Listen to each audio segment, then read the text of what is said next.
Hey folks, Corey here, St. Paul, Minnesota. Thanks for checking this out.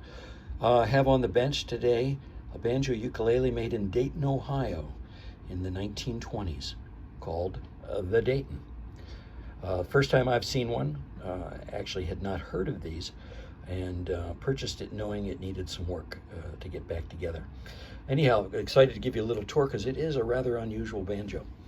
The board is ebony, unbound, inlaid. This one needs a fret dress. The frets are protruding on either side of that board.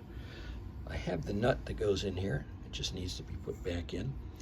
Looks like 3-piece construction walnut and some nice tuners on there.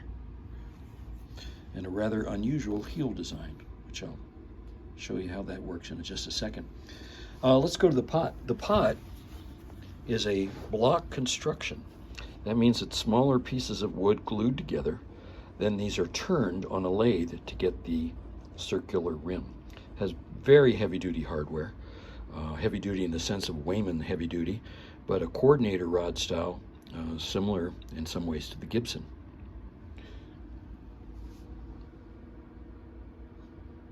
Very substantial. Let's say this banjo weighs between 3 and 4 pounds. And to that coordinator rod is a very substantial heel plate. And the heel plate is unusual in that it fits right onto the banjo neck.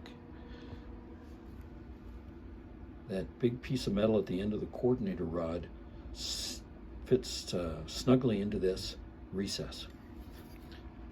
And when that heel goes on, the 3 screws on there, the banjo neck stays on the banjo rim. So I've never seen that style before. The tension hoop, I've seen a couple of these drilled for the hooks, so the hooks don't protrude on top of the rim. Tension hoop when you're playing.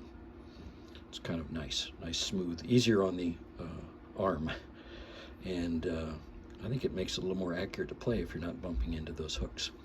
This has a rather substantial tone ring, and that tone ring fits into this sort of channeled out area that they did when they turned this. I'm excited to hear what this is going to sound like when it goes back together. And I'll call this part 1. When it's back together, we'll call that part 2. Thanks for checking us out.